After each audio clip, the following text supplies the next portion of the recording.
When we see pressures building in these 40 markets, we just can't ignore it, and we're not going to wait for a safety problem to truly manifest itself when the early indicators are telling us we can take action today to prevent, things from deteriorating. I am worried about coming home. Boston's Logan Airport is filled with anxious travelers after the FAA announced that airlines must slash flights by 10% in 40 high-volume markets. Logan joins Phoenix, Atlanta, and all 3 major New York City airports, all expected to see hundreds of delays and cancellations throughout the coming days. According to the FAA, the reductions would start tomorrow at 4% and raise to 10% by next week.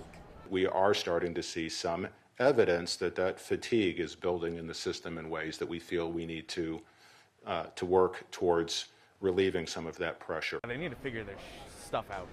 They need to figure their stuff out. Sean Horton is headed to Tampa to watch the Pats take on the Buccaneers. He's already making plans in case he can't make it home Monday. Enjoy the sun. Maybe get a bartending job, depending on how long I'm there for. Massport confirming they do anticipate delays and cancellations, adding, quote, "Our federal partners have continued to come to work admirably under challenging circumstances, and we remain in close communication with them as well as with our airline partners to minimize disruptions and keep passengers informed." But with no end to the government shutdown in sight, passengers are wondering what this means for the holidays. I live in Atlanta, busiest airport. I have kids traveling from New York, D.C., and Boston for Thanksgiving. I'm just hoping for safety, first of all, and timeliness.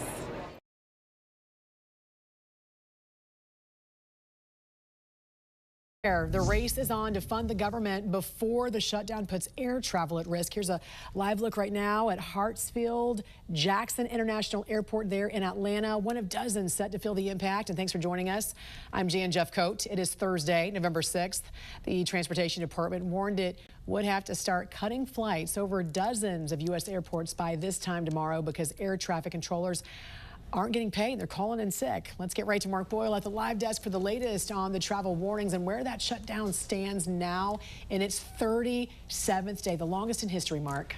In terms of the shutdown, it is in the same exact place as it was when you went to sleep last night. There's no real movement, and if things don't change by end of business today, when we wake up this time tomorrow in 24 hours, 10% of the flights that are in the air will not be there. So you take 100%, subtract 10. That's where things will be, thanks to the FAA saying they're doing it for safety. Transportation Secretary Sean Duffy made this announcement, and he said that it's going to affect the nation's airports like Atlanta.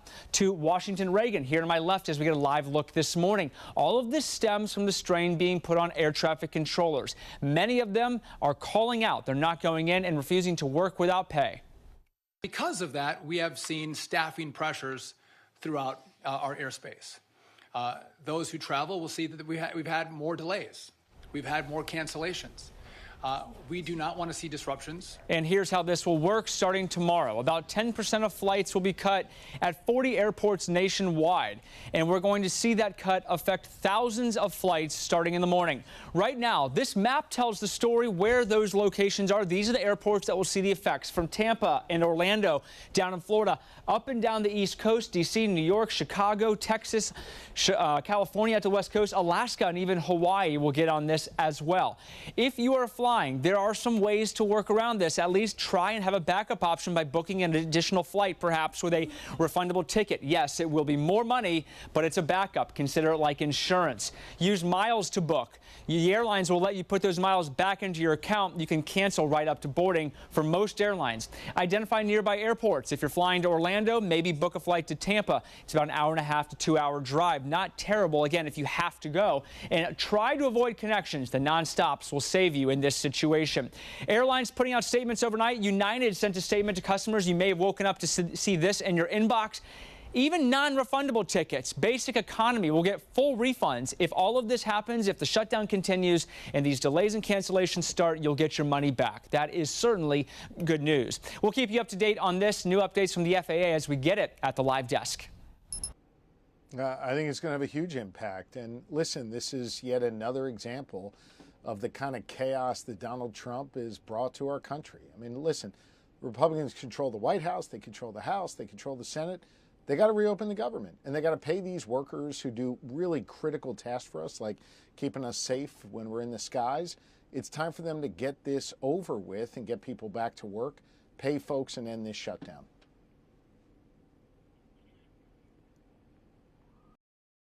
The impact here will be huge for the American traveler. The FAA says it will cut about 10% of flights at 40 major airports starting tomorrow. That's unless the government reopens. The reason? Air traffic controller shortages. FAA facilities report more than 400 of them since the shutdown began. They're not calling in sick. They're calling in saying, I don't have childcare today. What do you want me to do? A controller union leader says the need to address the strain on the system is urgent. The FAA agrees. And we're not going to wait for a safety problem to truly manifest itself when the early indicators are telling us we can take action today to prevent, things from deteriorating. An airline source says companies got about an hour's notice about the plan. Now they're scrambling to adjust their flights. United says it aims to keep hub-to-hub schedules normal, but the CEO of Frontier Airlines warns some passengers could get stranded. He suggests people flying Frontier within 10 days book backup tickets. Across airlines, passengers leaving tomorrow might not get much warning if they're affected. That's because the FAA initially declined to name the impacted airports. What the FAA is talking about here is equivalent to canceling about 4,500 flights a day. By my math, that's about 30% worse than the worst day for flight cancellations in the last year. I'm Amy Kiley reporting. In this church basement, an assembly line of volunteers prepares plates destined for the airport. They're going to work every day. At least this is one thing we can help them out with. And we're going to load these up. Daryl English is the regional president of the National Union representing Transportation Security Administration officers. You're awesome back here. On a crisp Monday morning, he and other union reps load up coolers, then drive an hour to deliver free meals to TSA officers at Chicago Midway International Airport. So we know that it's been a month now. Officers are struggling, so anything that we can do to help them out. They're going through a lot of personal and emotional stress right now. They're on top of their jobs. Amid the longest government shutdown in U.S. history, these TSA officers are in a holding pattern. They're essential employees, so they have to work, but they aren't being paid. In Houston this week, a major jam at security. Lines lasted up to 3 hours as some TSA employees called out sick. Top leaders in Washington blame each other. As every day goes by, I think the problem is going to only get worse, not better. I hope that Democrats come to their senses and end this shutdown. This is day 35 of the Trump Republican shutdown. Donald Trump and the Republicans cannot govern. Whose fault is this? Does it even matter? Well, at this point, it doesn't matter because at the end of the day, it's about who's going to help us get fed. So we're not trying to point fingers at it. We're just trying to bring people together. I felt like I was pushed into a corner. Roxy Knightley was a TSA officer until Friday, when she says she resigned. I tried to push through for as long as I could, but my lease is literally about to end within the next 2 weeks. And landlords require 2 pay stubs. I do not have 2 recent pay stubs. Now, Roxy is moving out of state to live with a friend. I kind of feel a little bit lost, to be honest with you, because I did, intend to continue working as a transportation security officer. It definitely was not an easy decision for me to have to make. It breaks my heart that it's come to this. So what can travelers expect in the coming days, Pete? Not an easy go at it. Supporters say this is about safety, but the critics here are underscoring this and asking, is this about political leverage? Because millions of travelers woke up to emails overnight from airlines warning about possible changes to their flight. This is now the most direct consequence the government shutdown has had on air travel. Airlines caught so flat-footed, really blindsided by this new directive from the Trump administration. I'm told carriers were given less than an hour's notice that the FAA would order flight reductions nationwide by tomorrow morning. Here is the reasoning from the Trump administration. Air traffic controllers just got their new zero pay stub, the second of this government shutdown. Transportation Secretary Sean Duffy says that puts stress in the national airspace system, and it's reached the point where it's no longer safe to operate at full capacity. Here is the new directive broken down. If there's no deal to reopen the government, the FAA will reduce flights by roughly 10% at 40 of the country's biggest airports. An FAA source tells me the list is expected to include what are known as the Core 30 airports. Those are the busiest, most operationally critical airports nationwide. FAA Administrator Brian Bedford says the new policy was guided by safety reports from pilots, not air traffic controllers, that these reductions are intended to protect. Controllers tell me there's a lot of confusion right now among their ranks about how exactly this will be implemented.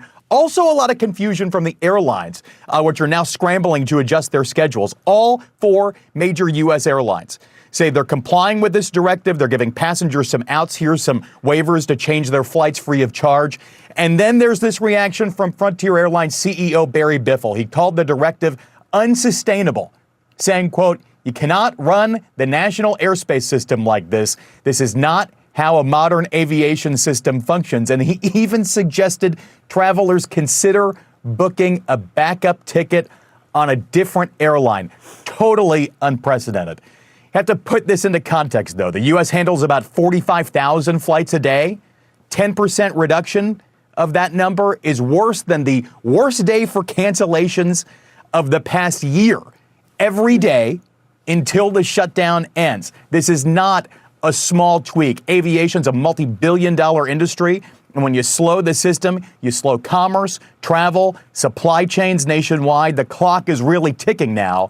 Never in modern U.S. aviation history has the federal government done an across-the-board cut to flight capacity like this, and it now seems that passengers are really going to be the ones who have to pay for it. We still don't know what a solution to this government shutdown will look like. As of right now, the arguments remain the same. Republicans are calling for essentially an extension of current funding levels on a short-term basis, and Democrats are focusing in on health care, pushing to address enhanced Obamacare subsidies set to expire at the end of the year. According to sources, some Democrats have privately signaled they might be willing to support a stopgap bill to end the shutdown in exchange for a future vote on health care. Negotiations, though, are still ongoing, and others in the party are ramping up pressure to not yield without a real healthcare victory. Meanwhile, President Donald Trump continues to pressure Republicans to unilaterally end the lapse in funding by voting to end the Senate filibuster.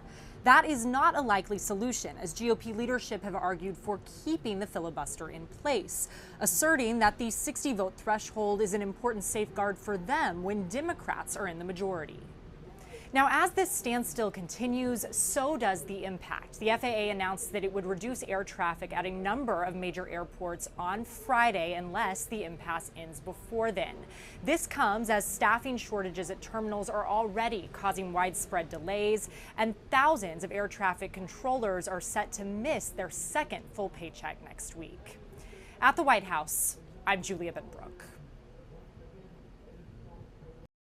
As the blame game continues on Capitol Hill, We will not support a partisan Republican spending bill that continues to gut the health care of the American people.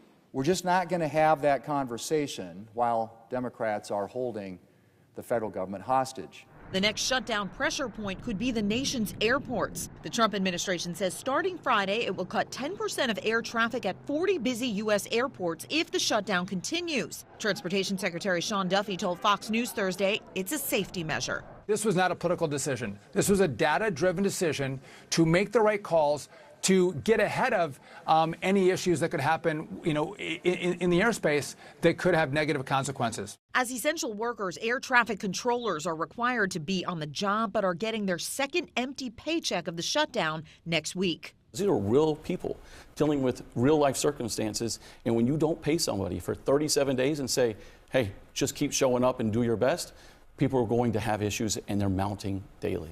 More than 5 weeks into the longest government shutdown in U.S. history, air travelers have already seen delays mount. As a traveler, it's very inconvenient for me, but I mean, if you're not paying people right, I completely understand. Some airlines waiving flight change fees ahead of possible disruptions. Meanwhile, the Department of Agriculture revised its guidance on SNAP benefits for November, giving some recipients a boost to their partial payments, but still not the full benefit they rely upon.